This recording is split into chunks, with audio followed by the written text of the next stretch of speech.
बचपन से ही दिखने में सुंदर नहीं थी, लेकिन अमीर बाप की बेटी सृष्टि पर उसकी माँ जान छिड़कती।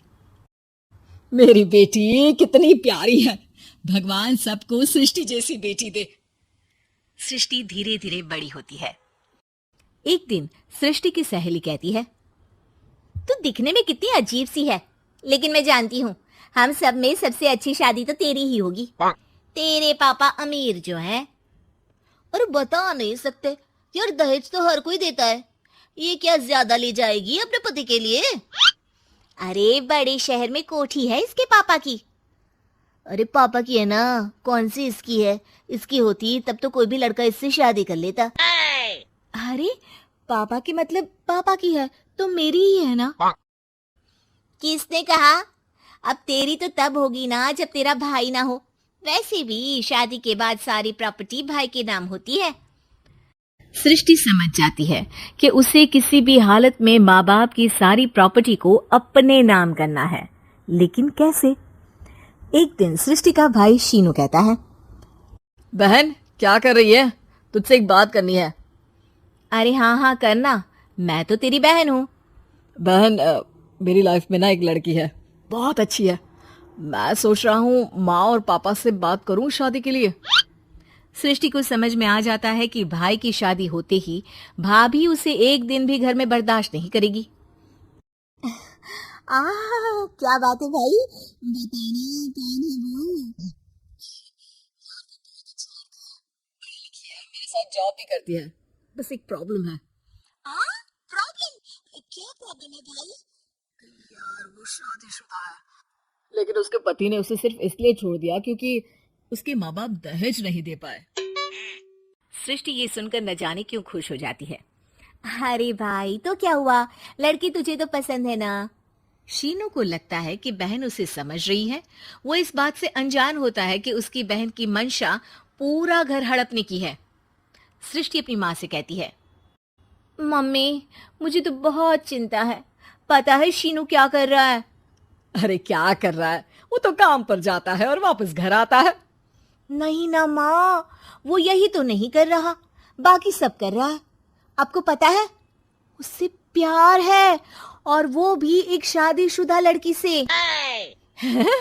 ये क्या हो गया, मैं सोसाइटी में क्या मुंह दिखाऊंगी? अरे तेरे पापा तो यही कहेंगे कि मैंने ही उसे बिगाड़ दिया है। माँ देखो, मेरी बात मानो, पापा पर भी विश्वास करने की जरूरत नहीं है। अब आप ही बताओ, पापा इतनी देर घर के बाहर रहते हैं क्यों, बोलो? अरे बेटा वो तो नौकरी करते हैं ना। तू बहुत भोली है माँ, पापा का ऑफिस तो 7 बजे खत्म हो जाता है, लेकिन देखो कितनी देर से आते हैं। अरे नहीं बेटा, ऐसी कोई बात नहीं है। सृष्टि माँ को एक औरत से बात करते पिता की फोटो दिखाती है। देखो माँ, कैसे है पापा? मैं ना कहती थी कि पापा सही नहीं है। मैं तेरे पापा से बात करूंगी, दे फोटो मुझे। ओ माँ, वो तो डिलीट हो गई। लेकिन चल, तूने तो देख लिया ना, पापा से बाद में बात कर लेना। और हाँ, मेरा नाम बिल्कुल मत लेना। हाँ माँ। अब क्या था, सृष्टि की माँ और पिता के बीच झगड़ा होना शुरू हो जाता है। सृष्टि के मन में क्या चल रहा था कोई नहीं जानता था। एक दिन, माँ सृष्टि के लिए एक लड़का देखा है, वो लोग शाम को उसे देखने आने वाले हैं। और हाँ माँ, एक खुशखबरी, मैं और पापा मिलकर एक नया बिजनेस ट्राई कर रहे हैं। शाम को लड़का आता है, सांवले रंग का।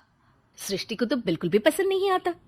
लड़की की माँ कहती है, लड़की का चेहरा तो कोई खास नहीं, लेकिन अगर मेरे बेटे को आप लोग सेटल कर दे तो मैं उसकी शादी आपकी बेटी से करवा दूं।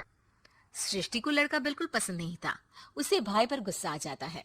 लड़के वालों के जाने के बाद कहती है, माँ देखा शीनू मेरे लिए कैसा लड़का लेकर आया, न दिखाने लायक न सुनने लायक, सेटल भी नहीं, वो भी हम करे।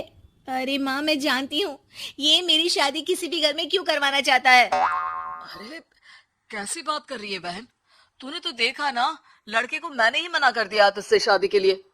जिसने लड़का बताया था उसने उसकी बहुत तारीफ की थी। बात आई गई हो जाती है, लेकिन सृष्टि का मन शांत नहीं होता। क्या करूं, कुछ समझ में नहीं आ रहा।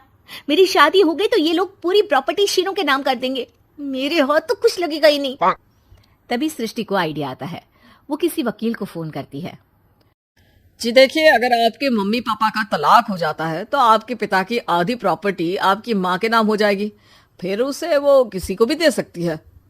सृष्टि अब माँ को बेटे के खिलाफ भरती है। माँ, शीनू पर नजर रखा करो, वो जिस लड़की के प्यार में है ना वो शादीशुदा है। यहाँ आएगी, सारा पैसा, रुपया, जमीन, जायदाद सब हड़प लेगी। पापा का भी हाल तुमसे छुपा नहीं है। ऐसा ना हो कि मैं और आप एक दिन सड़क पर भीख मांगे। हे भगवान, मैं तो जीते जी मर जाऊंगी अगर ऐसा हो गया तो। ऐसा हो गया नहीं माँ, ऐसा ही होगा। अभी समय है, आगे का सोच लो। मैं तो कहती हूँ पापा से आधी प्रॉपर्टी लेकर अलग हो जाओ। पापा की आधी प्रॉपर्टी भी हम लोगों को अगर मिल जाती है ना तो अगले 7 जन्म सफल समझो। बेचारी माँ बेटी के कहने पर पति से तलाक लेकर अलग हो जाती है। सृष्टि अब पैसों से गाड़ी और अपने दूसरे महंगे शौक पूरे करने लगी। उसके दोस्त भी उसके पैसे इस्तेमाल करते। सृष्टि, कल तुम कहाँ थी?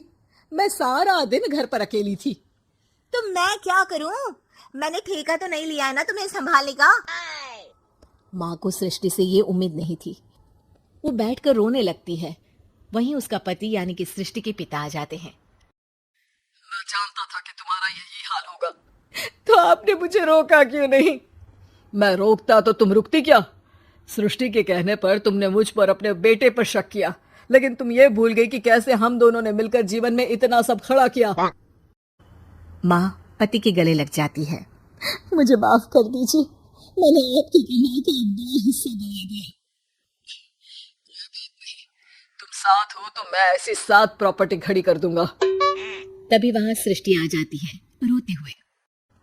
माँ, मयंक ने मुझे छोड़ दिया। वो बोल रहा था जब तक मेरे पास पैसे थे तब तक ही वो मेरे साथ था। पापा, माँ, मुझे माफ कर